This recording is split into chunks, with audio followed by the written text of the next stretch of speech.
Hello അസ്സാം വലൈക്കും, welcome back to my channel. ഇന്ന് വന്നിട്ടുള്ളത് ഉരുളൻകിഴങ്ങും വെളുത്ത കടലയും കൂടെ ഒരു കറിയായിട്ടാണ്. അതിനായിട്ട് കുക്കറിൽ കുറച്ച് വെളിച്ചെണ്ണ ഒഴിച്ച് 2 സബോള അരിഞ്ഞത് ഇട്ട് കൊടുത്ത് കുറച്ച് ഉപ്പിട്ടിട്ടൊന്ന് വഴറ്റിയെടുത്തിട്ടുണ്ട്. ഇഞ്ചി വെളുത്തുള്ളി ചതച്ചത് ഇട്ട് കൊടുത്തിട്ടുണ്ട്. 2 തക്കാളി കഷ്ണങ്ങളാക്കിയത്, 2 പച്ചമുളക് നീളത്തിൽ മുറിച്ചത്, പിന്നെ 2 അല്ലി വേപ്പിൻ്റെ ഇലയും ഇട്ട് കൊടുത്ത്, പട്ടട ഒരു എല്ലാ കഷ്ണങ്ങളാക്കി ഇട്ട് കൊടുത്ത്, കുറച്ച് മല്ലിച്ചപ്പ് ഇട്ട് കൊടുത്ത്, മഞ്ഞൾപ്പൊടിയും മുളകും പൊടി, മല്ലിപ്പൊടി, ഗരം മസാലപ്പൊടി, കുരുമുളക് പൊടി ഇട്ട് നന്നായിട്ടൊന്ന് വഴറ്റിയെടുത്തിട്ടുണ്ട്. ഇനി 2 ഉരുളൻകിഴങ്ങ് കഷ്ണങ്ങളാക്കി ഇട്ട് കൊടുത്തിട്ടുണ്ട്. കടല കുതിർത്തിയതാണ്, അതും ഇട്ട് കൊടുത്ത് നന്നായി മിക്സ് ചെയ്ത് ശേഷം ചൂടുവെള്ളമാണ് ഒഴിച്ച് കൊടുക്കുന്നത് പാകത്തിന്.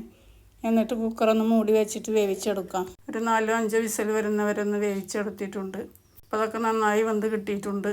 അപ്പോൾ ആ കറിയിൽ നിന്ന് ഉരുളൻകിഴങ്ങ് പകുതി എടുത്ത് ഒന്ന് ഉടച്ച് കൊടുത്ത് അതിലേക്ക് ഇട്ട് കൊടുക്കുന്നുണ്ട്. എന്നിട്ട് നന്നായിട്ടൊന്ന് മിക്സ് ചെയ്ത് കൊടുക്കാം. അതിന് ശേഷം കുറച്ച് വേപ്പിൻ്റെ ഇല കഷ്ണങ്ങളാക്കി ഇട്ടൊന്ന് തിളപ്പിച്ചെടുക്കുന്നുണ്ട് കറി. എന്നിട്ട് പാത്രത്തിലേക്ക് മാറ്റി കൊടുത്തിട്ടുണ്ട്. നല്ല രുചിയാണ്. ഇനി ചപ്പാത്തി ചുട്ടത് അതിലേക്ക് കറി ഒഴിച്ച് കഴിക്കുന്നുണ്ട്. ഇപ്പോൾ വീഡിയോ എല്ലാവർക്കും ഇഷ്ടപ്പെട്ടെന്ന് കരുതുന്നു. വീഡിയോ ഇഷ്ടപ്പെട്ടാൽ ലൈക്ക് ചെയ്യാനും ഷെയർ ചെയ്യാനും സബ്സ്ക്രൈബ് ചെയ്യാനും കമൻറ്റ് ചെയ്യാനും മറക്കരുത്. മറ്റൊരു വീഡിയോയുമായിട്ട് വരാം.